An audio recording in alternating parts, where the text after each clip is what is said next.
여러분들이 이제 오늘 말씀을 통해서 좀 이렇게 느꼈을 줄 압니다만은 다윗도 믿음이 훌륭한 분이고 열심히 기도한 분으로 알지만은 낙심이 있었을까요? 없었을까요? 그분도 사람인데 어떻게 낙심이 없겠어요? 우울한 날이 계속되는데 기도하면서도 자꾸 낙심이 오죠. 하나님이 기도응답을 속해 주시면 좋은데 기도응답커녕 자꾸 자기에게 다가오는 그 고난이 더 커지고 깊어지니까 마음이 상할, 이 낙심이라는 게 찾아올 수 있겠죠. 우리가 이 다윗이 사울에게 고난받은 횟수가 오래입니다. 오랜 기간 동안 할 때 그가 하나님께 얼마나 기도를 했겠어요. 근데 기도응답이 속히 오지 않으니까 본인이 많이 괴로워하고 힘들어했던 것 같아요. 그래서 오늘 말씀을 우리가 보시죠. 1절을 보면 여호와여 어찌하여 멀리 서시며 어찌하여 환난 때에 숨으시나이까. 본인도 너무 기도해도 뭐 되는 거 없고 더 힘들고 그러니까 답답하니까 언제까지 저를 멀리 하시고 오히려 숨으시지 않을까. 하나님이 끔찍도 안 했던가 봐요. 그래서 우리가 이런 경우에 이제 어떤 분들이 쓰는 말 중에 하나님의 침묵이다. 기도를 해도 하나님이 아무 대답도 안 하고 가만히 계시. 그것처럼 답답한 일이 어디 있겠어요. 고난 중에 이 다윗도 굉장히 힘든 그 연단 기간을 믿음으로 이겨낸 기간이 굉장히 힘든 기간을 지냈다 하는 걸 우리가 볼 수 있는데, 그리고 받은 자기 이제 고통들을 얘기합니다. 2절 이하를 보면은 악한 자가 교만하다는 얘기는요, 마음을 높은 데 가졌다는 얘기겠죠. 높은 데 갖고는 가난한 자를 심히 압박하오니, 힘없는 자를 압박하고 그들이 자기가 베푼 꾀에 빠지게. 힘드니까 세상에 그렇게 마음을 높은 데 갖고 함부로 하고 악한 짓을 하고 그러고 힘도 없는 사람을 압박하니까 자기 꾀에 자기가 빠지게 해달라고. 그리고 그 사울이 당시에는 힘을 가지고 있는 왕이니까요, 세상 사람들은 거기에 다 들러붙어 가지고 이 다윗을 해치는 일에 한 몫씩을 다 합니다. 다윗이 숨어 있으면 가서 다 또 일러 바치고, 또 사울이 다윗을 해치러 오면 편들어주고. 그러니까 이 어떻게 되는 건지, 이렇게 악한 사람이 힘을 가지고 그 가련한 사람을 해치는 일들을 하는데 자기의 그 악한 꾀에 빠지게 해달라고 그렇게 기도하고요. 3절에 보면은 악인은 그 마음의 욕심을 자랑하며, 자기 멋대로 한다는 게 자기 욕심대로 멋대로 하고, 탐욕을 부리는 자는 여호와를 배반하며 멸시하네요. 어떻게 저렇게 하나님 보시 합당치 않고 죄 짓는 행동을 그렇게 막 할 수 있느냐, 이제 그런 얘기죠. 악인은 그 교만한 얼굴을 바짝 들고 말하기를 여호와께서 이를 감찰하시지 아니하신다 하며 그의 모든 사상에 하나님이 없다 하나이다. 그 얼굴을 바짝 들고 하는 걸 보면은 어떻게 하나님 앞에서 저럴 수 있는가. 하나님이 자기를 다 살펴보고 계실 텐데 전혀 하나님이 안 살펴보는 것처럼 뻔뻔하고, 그리고 하나님이 없다는 표정을 갖고 행동을 한다. 하나님이 있다고 안다면 저렇게 행동할 수 없지, 이제 그런 얘기입니다. 그리고 5절을 보면 그 길은 언제든지 경고하며 주의 심판은 높아서 그에게 미치지 못하오니 그는 그의 모든 대적을 멸시하며. 그러니까 그는 거침없이 악한 짓을 해도 그게 하나님 보시기에 아니다, 이런 거를 느낀다 하면 그렇게 못할 텐데도 거침없이 그 길을 간다는 거예요. 그래서 자기 길은 항상 경고한 자 알고 하나님의 심판은 너무 멀리 계셔서 미치지 않는 것처럼 행동을 한다, 이게. 그리고 그 자기가 대적으로 삼은 사람들을 멸시하고 함부로 하고, 6절에 그의 마음에 이르기를 나는 흔들리지 아니하며 대대어 환난을 당하지 아니하리라 하네. 자기는 절대 그 길이, 그게 하나님 보시기에 맞는 길인데도 나는 절대 흔들리지 않아. 그리고 자기는 환난을 당하지 않는 것처럼 행동을 한다라고 이렇게 얘기합니다. 그리고 7절에 그 예배는 저주와 거짓과 포악이 충만하며 그의 혀 밑에는 잔해와 죄악이 있나이다.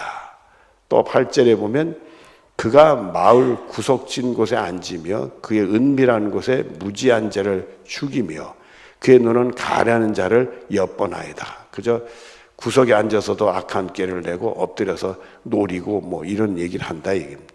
9절에 사자가 자기 굴에 엎드린 같이 그가 은밀한 곳에 엎드려 가려는 자를 잡으려고 기다리며 자기 그물을 끌어당겨 가라는 자를 잡나이다.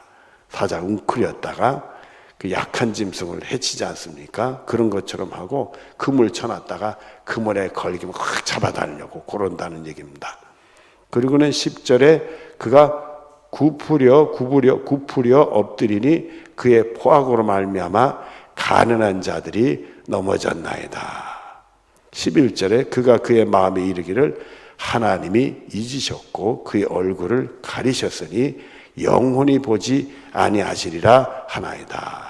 이처럼 하나님이 전혀 자기를 보지 않는 것처럼 그렇게 함부로 행동하는 행동을 한다. 그렇게 마음이 교만해서 그런 행동을 한다. 이렇게 표현해. 이 말씀을 보면 이 다윗이 사울에게 고난받는 액수가 길었습니다. 길었어요. 한 10여 년은 고난받으니까 너무 힘들었던가 봐요. 그래서 자기를 해치는 이 사울의 모습을, 그 악한 모습을 이렇게 길게 표현했어요. 고난의 기간이 기니까 본인이 너무 힘드니까 하나님은 내 기도를 들어서 나를 여기서 건져주셨으면 좋겠는데 하나님이 꿈쩍을 안 하시는 거예요. 꼭 숨으신 것처럼 대답을 안 하시는 거예요. 이런 답답한 일이 있는가 말이에요. 자, 그래서 12절에 보면은 여호와의 일어나옵소서 하나님의 손을 드시옵소서 가련 자를 잊지 마옵소서. 하나님께 또 엎드려 기도하는데 여기서 우리 한 가지 붙들어야 되는 것은 그렇게 낙심이 되면 기도의 힘을 잃어버려야 될 텐데도 다윗은 그럴수록 또 기도하고 또 기도하더라고요. 그래서 우리들이 항상 기도하고 낙심하지 마라. 여러분들이 낙심은 우리 기도의 힘을 빠뜨리고 기도의 힘을 빠뜨리면 결국 믿음의 기도 못 올려드리게 하고 우리 고난은 더 길어지는 거예요. 그러니까 여러분들이 절대 낙심하지 말고 항상 기도해서 여러분을 해치려는 권세가 어떤 곳에든지 예수의 이름으로 승리할 수 있는 여러분들이 꼭 되어지기를 바랍니다. 13절 어째 악인이 하나님을 멸시하여 그의 마음에 이르기를 주는 감찰하지 아니하리라 하나이다. 이 얘기는 전혀 하나님이 보고 계신 것을 모르고 저렇게 함부로 행동을 막 하는데 14절에 주께서는 보셨나이다. 주는 재앙의 원을 감찰하시고 주의 손으로 갚으려 하시오니 외로운 자가 주를 의지하나이다. 주는 벌써부터 고아를 도우시는 이신이다. 저렇게 행동하지만은 주님이 저에게 주신 믿음은 하나님이 다 보고 계시고 분명히 그 보복해서 갚으실 거다 이거예요. 그래서 주님을 의지하는 자는 하나님이 지금 도와주시려고 준비하고 계신다.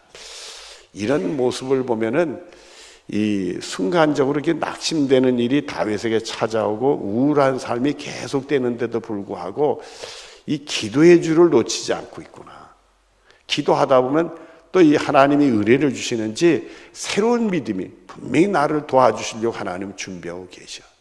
그러니까 자기에게 다가오는 그 환난들, 고통들, 재난들, 어려움들, 고난들을 이렇게 보면은 그게 자기 마음을 우울하게 하고 낙심이 찾아올 만한데 엎드려 기도만 하면 그게 지워지고 하나님이 꼭 도와주실 거야. 이 믿음이 생긴다는 거예요. 그러니까 여러분들이 이번 특별 새벽에 엎드려 기도할 때마다 여러분이 가지고 있는 무거운 짐이나 여러분 가로막고 있는 어떤 장벽이나 힘들고 고난 이런 것들이 자꾸 지워지고 하나님이 여러분의 기도를 듣고 계시고 이제 나의 기도를 들어 응답해 주다 준비하고 계신다. 그게 느껴질 수 있는 축복이 여러분의 것이 되어지길 바랍니다. 이 다윗은 이처럼 항상 기도를 하면 하나님이 은혜를 주시는 것 같아. 믿음을 주시는 것 같아. 흔들리지 않고 다시 일어나는 믿음을 주시는 것 같아. 하나님이 꼭 구원할 거다. 내 기도를 들어 응답해 주신다. 요 믿음이 생기는 것 같아. 요 믿음의 축복, 은혜의 축복이 여러분의 축복이 되어지기를 바랍니다. 우리가 결국 믿음으로 기도에 승리하는 거거든요. 결코 흔들리지 아니하고 의심치 않고 정말 후이주고 꾸짖지 아니하는 하나님께 기도할 때 하나님이 주시는 거거든요. 하나님 우리의 믿음을 보고, 여러분 우리가 그릇대로 받는다고 하지 않았어요. 그래서 우리가 뭐 금그릇, 은그릇, 나무로 질그릇 있지만은 깨끗한 그릇이 쓰임 받는다, 그런 말씀을 주시는데, 그 얘기는 이 깨끗한 그릇이라는 것은 세상 거로부터 나에게 영향을 받잖아요.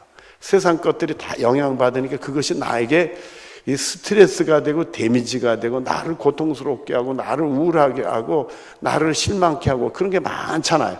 그걸 믿음으로 다 깨끗이 청소하고 하나님만 의지하는 믿음의 그릇이 됐을 때, 영적으로 깨끗한 그릇이 됐을 때 하나님의 은혜를 받는다.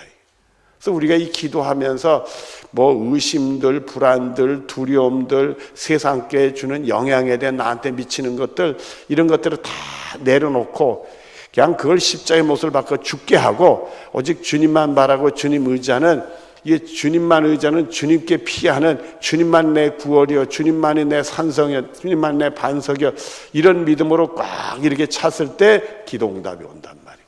하나님은 그걸 보고 계신 것 같아요. 그래서 내 말을 듣고 지켜오는 사람이 반석의 집을 지혜로운, 정말 주님 뜻대로만 할 수 있는 마음이 채워졌을 때 하나님의 기도응답이 온단 말이에요. 다른 사람들이 기도응답 받았다는 수많은 얘기 들으면서 난 기도응답이 왜 없는가? 여러분 간단해. 내 속에 하나님 거 아닌 세상 거나 인간적인 게 있는가? 그걸 살펴봐요. 그게 있으니까 기도응답이 안 온 거예요. 그것을 여러분이 십자가의 못을 받고 청소를 할 때, 주님만 의지하는 믿음이 꽉 찼을 때, 그때 기도응답이에요. 여러분이 상상 못하는 신비로운 체험도 하게 돼요. 정말 하나님의 전능하신 하나님이 예상치 못한 놀라운 일을 해서 내가 생각하고 기대했던 것 그 이상으로 그 응답이, 이거는 어떻게 내가 이런 은혜를 받을 수 있나? 그런 축복이 여러분의 축복이 되는 은혜가 될 줄로 믿습니다. 여러분들, 우리 본문 뒤에 있는 17절, 18절 말씀을 우리 같이 보도록 하겠습니다. 시작. 여호와여, 주는 겸손한 자의 소원을 들으셨사오니 그들의 마음을 준비하시며 귀를 기울여 들으시고 고아와 압제당한 자를 위하여 심판하사 세상에 속한 자가 다시는 위협하지 못하게 하시리이다. 아멘. 결국 이 다윗의 그 처음의 시작은 뭔가 불안하고 낙심되고 실망적이고 우울한 그런 모습으로 기도하는데 결국은 확신을 가지고 기도한다, 이게. 시작은 미약하지만 여러분의 영적인 기도는 나중에 창대해지는 축복이 여러분의 것이 되어지기를 바랍니다. 믿음으로 승리하고 기도로 복받는 여러분들 되어지기를 바랍니다. 눈을 감으십시다.